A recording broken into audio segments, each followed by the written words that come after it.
Hello friends, आप सभी का स्वागत है। 2025 में जितने भी छात्र कक्षा 10 के हैं और जिनका सब्जेक्ट चित्रकला का है, तो उन सभी के लिए 2025 का वायरल पेपर करा रहे हैं। ये इसका पार्ट 2 है।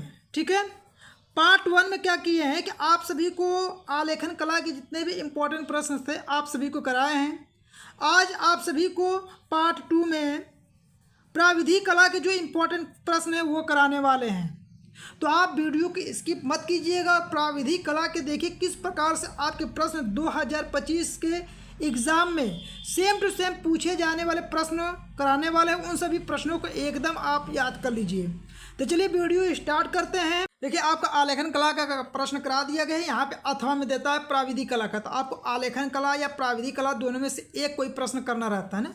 देखिए, इसका निर्देश क्या दिए गए हैं कि निम्नलिखित प्रत्येक बहुविकल्पीय प्रश्न के 4 विकल्पों में से एक सही उत्तर, उसका उत्तर आपको OMR शीट पर देना रहेगा। यहाँ पे पहला प्रश्न देखिए, किसी त्रिभुज के क्षेत्रफल का सही सूत्र क्या होता है। तो आप सभी को पता है कि किसी भी त्रिभुज का क्षेत्रफल का फार्मूला क्या होता है, 1/2 गुणे आधार गुणे ऊंचाई। तो इसका सही जवाब ए वाला ऑप्शन सही हो जाएगा। आज प्राविधिक कला के जितने भी इम्पोर्टेंट प्रश्न हैं जो 2025 के बोर्ड के एग्जाम में सेम टू सेम देखने के लिए मिलेगा, उन्हीं सभी प्रश्नों को आपको कराएंगे।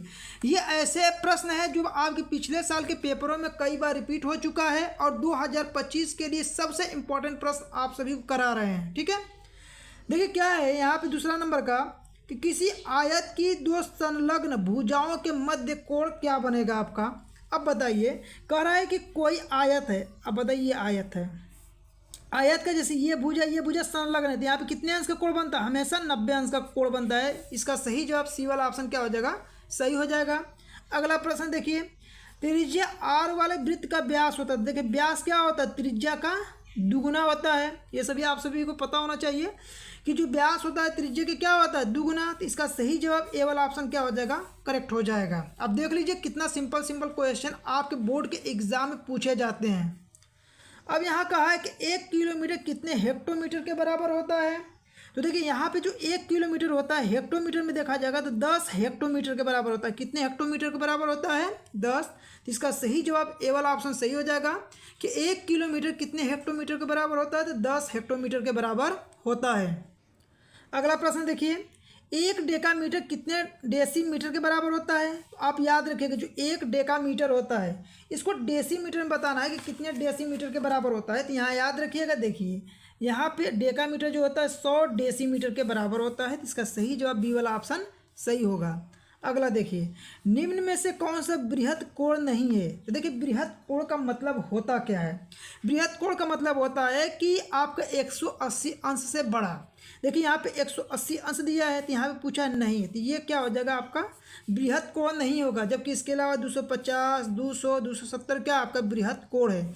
बृहत कोण का मतलब होता है 180 अंश से बड़ा जो कोण होता है उसे बृहत कोण बोला जाता है। यदि आपसे पूछ दें कि 180 अंश को क्या बोला जाता है, तो इसे ऋजु रेखीय कोण बोला जाता है। ठीक है, अगला प्रश्न देखिए, यहाँ पे किसी वृत्त का केंद्र सबसे बड़ी जीवा को बांटता है। तो देखिए, किसी वृत्त का जो केंद्र होता है, जैसे देखिए ये वृत्त होता है, यह इसका केंद्र होता है और ये जीवा होता है। तो ये जो केंद्र होता है ये किस बांटता है? तो कहाँ बांटता है? समान। देखिए, ये क्या होता है? इसको 2 समान भागों में बांटता है ना, तो 2 समान भागों में। तो इसका सही जवाब ए वाला ऑप्शन सही हो जाएगा। जैसे व्यास क्या होता है? किसी भी वृत्त की सबसे बड़ी जीवा होती है और ये जो केंद्र होता है व्यास को 2 बराबर भागों में बांटता है। ठीक है, तो इसीलिए कहा जाता है कि त्रिज्याएं हमेशा क्या होता है? किसी वृत्त में बराबर होता है। अगला देखिए, कह रहा है कि वृत्त के बाहर किसी बिंदु से खींची गई स्पर्श रेखा स्पर्श बिंदु पर वृत्त की त्रिज्या के साथ कितना अंश का कोण बनाता है। तो देखिए, ये आपका क्या है? वृत्त है, यह है आपकी त्रिज्या और यहाँ से एक स्पर्श रेखा खींच दिया जाए तो यहाँ पर कितने अंश का कोण बनता है? सदैव 90 अंश का बनता है। तो इसका सही जवाब डी वाला ऑप्शन क्या हो जाएगा? करेक्ट हो जाएगा। अगला प्रश्न देखिए, कह रहा है किसी त्रिभुज के बहिष्कोण का योग होता है। आपको बताना है कि जो बहिष्कोण होता है उसका कितने अंश के कोण के बराबर होता है। तो देखिए, जो बहिष्कोण होता है ना वो होता है आपका देखिए यहाँ पर त्रिभुज बना लेते हैं। देखिए, ये त्रिभुज है। बहिष्कोण का मतलब क्या होता है? देखिए, ये रेखा खींच लीजिए, ये रेखा खींचिए। बहिष्कोण का मतलब होता है ये 90 अंश सॉरी, ये जो कोण होता है, ये बाह्य कोण जो होता है, ये बहिष्कोण बोला जाता है। इसे क्या बोला जाता है? बहिष्कोण बोला जाता है। और जो ये बहिष्कोण होता है ये 360 अंश के बराबर होता है। कितने अंश के बराबर होता है? 360 अंश के बराबर होता है। और ये जो बहिष्कोण होता है यदि 90 से आप भाग देंगे, इसलिए कि आपको समकोण में पूछा है। देखिए आंसर किस में पूछा है? समकोण में, तो 90 से भाग दे दीजिए। 9 चौको 36। कितने समकोण बनेंगे? 4। तो इसका सही जवाब बी वाला ऑप्शन क्या हो जाएगा? करेक्ट हो जाएगा। अगला प्रश्न देखिए आप, कह 7 सेंटीमीटर त्रिज्या के किसी वृत्त का क्षेत्रफल वर्ग सेंटीमीटर में पूछा है कि वृत्त का क्षेत्रफल क्या होता है। देखिए वृत्त का क्षेत्रफल का फार्मूला है तो पाई आर स्क्वायर। पाई आर का मान कितना दिया है? 7। 7 का स्क्वायर कर लीजिए। तो देखिए आप 7 गुणे 7 गुणे पाई हो जाएगा। कहाँ पे है? 7 गुणे 7 गुणे पाई। इसका सही जवाब बी वाला ऑप्शन क्या हो जाएगा? करेक्ट हो जाएगा। अगला प्रश्न देखिए आप, यदि किसी वर्ग की भुजा की लंबाई x हो तो विकर्ण पूछ रहा है। तो देखिए विकर्ण का फार्मूला क्या होता है? विकर्ण का फार्मूला होता है आपका कि यहाँ पे देखिए कह रहा है किसी वर्ग की भुजा की लंबाई x हो तो विकर्ण का फार्मूला। देखिए विकर्ण का डायरेक्ट फार्मूला ये होता है, विकर्ण बराबर क्या होता है? भुजा कड़ी में 2 होता है। देखिए आप भुजा क्या है? x दिया है तो x कड़ी में 2 हो जाएगा। तो ये देखिए कहाँ पर दिया है? ये आपका ए वाला ऑप्शन करेक्ट हो जाएगा। ठीक है, फार्मूला याद रहेगा तभी जाके आप सभी प्रश्नों को कर सकते हैं। अगला देखिए, निम्न कोणों में से कौन सा अधिक कोण है? अधिक कोण का मतलब होता है कि 90 अंश से अधिक। अधिक कोण का मतलब क्या होता है? 90 अंश से अधिक होगा तो उसे क्या बोलेंगे? अधिक कोण बोलेंगे। तो यहाँ पे आप देख लीजिए कि अधिक कोण क्या है। देखिए 90 अंश से अधिक देखेंगे तो सी वाला ऑप्शन से। देखिए 90 से कम है तो ये तो ऑप्शन होगा नहीं, ये 90 से कम नहीं होगा। ये जो हो जा रहा है 180 अंश से अधिक हो जाती है, ये भी नहीं होगा। अधिक कोण का मतलब होता है 90 अंश से बड़ा होना चाहिए। ठीक है, 180 अंश से छोटा होना चाहिए। 90 अंश से बड़ा 180 अंश से छोटा रहता है तो वही कोण अधिक कोण कहलाता है। इसलिए यहाँ पे सही जवाब सी वाला ऑप्शन क्या हो जाएगा? करेक्ट हो जाएगा। अगला प्रश्न देखिए, 1 मिलीमीटर 1 मीटर का कौन सा भाग होता है? तो देखिए पहला नंबर आपको ये पता होना चाहिए कि 1 मीटर बराबर 10-3 मिलीमीटर के बराबर होता है। एम मतलब एम का मिलीमीटर के बराबर होता है। अब देखिए इसको इधर पक्षांतर कर लीजिएगा। तो देखिए यहाँ सीधा सीधा याद रखिएगा 10-3 का मतलब क्या होता है? 1/1000वां भाग होता है। ठीक है, ये नीचे आएगा तो 1000 हो जाएगा। तो कौन सा भाग हुआ? 1000वां भाग। तो इसका सही जवाब ए वाला ऑप्शन क्या हो जाएगा? करेक्ट हो जाएगा कि 1 मिलीमीटर जो होता है 1 मीटर का 1000वां भाग होता है। सॉरी यहाँ माइनस नहीं रहेगा, क्या रहता है यहाँ पे ध्यान दीजिए, माइनस से रहेगा। ठीक है, यहाँ पे क्या रहेगा? माइनस रहेगा। ठीक है, सही है। अब देखिए अगला प्रश्न 14 नंबर का देखिए, कह रहा है किसी चतुर्भुज के सभी आंतरिक कोणों का योग होता है। तो कोई भी चतुर्भुज होता है उसके आंतरिक कोणों का योग समय हमेशा कितना होता है? 360 होता है। अब देखिए यहाँ पे आपका ऑप्शन समकोण में दिया है। ठीक है, तो यहाँ 90 अंश का भाग देना पड़ेगा। 0 से 0 9 चौको 36। कितना समकोण हो रहा है? 4 को समकोण हो रहा है। इसका सही जवाब सी वाला ऑप्शन करेक्ट हो जाएगा। ठीक है, अगला प्रश्न देखिए। अगला प्रश्न आपका क्या दिया है कि एक ही आधार और समान ऊंचाई पर बने त्रिभुज और आयत के क्षेत्रफल में सही अनुपात कितना होता है? आपको ये बताना है। कह रहा है एक ही आधार, देखिए ये ऐसे होता है। देखिए ये आधार, इसी में आप क्या बना दी? इसको बना दीजिए। कह रहा है एक ही आधार और समान ऊंचाई पर बने त्रिभुज और आयत के क्षेत्रफल में अनुपात होता है। तो ये अनुपात हमेशा याद रखिएगा कि आपका यदि एक भाग इसका क्षेत्रफल 1 है त्रिभुज का तो पूरे आयत का कितना हो जाएगा? 2। तो ये 1/2 होता है, यानी 1:2 होता है। कितना होता है? 1:2। इसका सही जवाब ए वाला ऑप्शन करेक्ट हो जाएगा।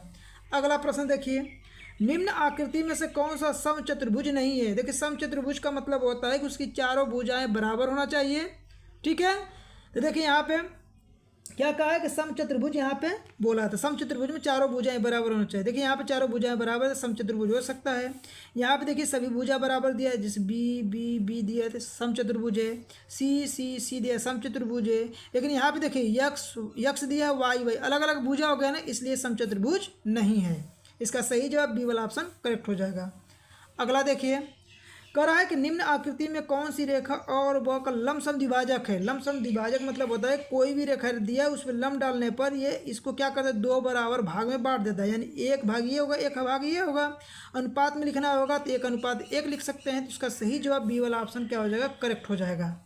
अगला प्रश्न देखिए यहाँ पे, अगला क्या है कि निम्न में से कौन सा आकार या वृत्ताकार नहीं है? वृत्त के आकार का नहीं, उसे बताना है। जैसे गतिमान विद्युत पंखा, ये वृत्त के आकार का होता है। साइकिल का पहिया वृत्त के आकार का होता है। काला नेत्र का गोला आपके वृत्त के आकार का होता है। नल से गिरता हुआ पानी ये वृत्त के आकार का नहीं होता है। तो देखिए यहाँ पर नहीं पूछा है तो नहीं का नहीं जवाब होगा। अगला प्रश्न देखिए, 1 हेक्टोमीटर में कितने मीटर होते हैं। अब आपको बताना है कि 1 हेक्टोमीटर कितना मीटर के बराबर होता है। यहाँ पे ध्यान दीजिए, 1 हेक्टोमीटर जो होता है ये मात्रक होता है, इसको डायरेक्ट याद रखना पड़ेगा। 1 हेक्टोमीटर जो होता है 100 मीटर के बराबर होता है। तो इसका सही जवाब बी वाला ऑप्शन आपको क्या हो जाएगा, करेक्ट हो जाएगा। अगला प्रश्न देखिए, किसी घड़ी में छोटी सुई 5 पर हो और बड़ी सुई 12 पर हो तो इन दोनों सुइयों के बीच बनने वाला कोण कौन सा होगा।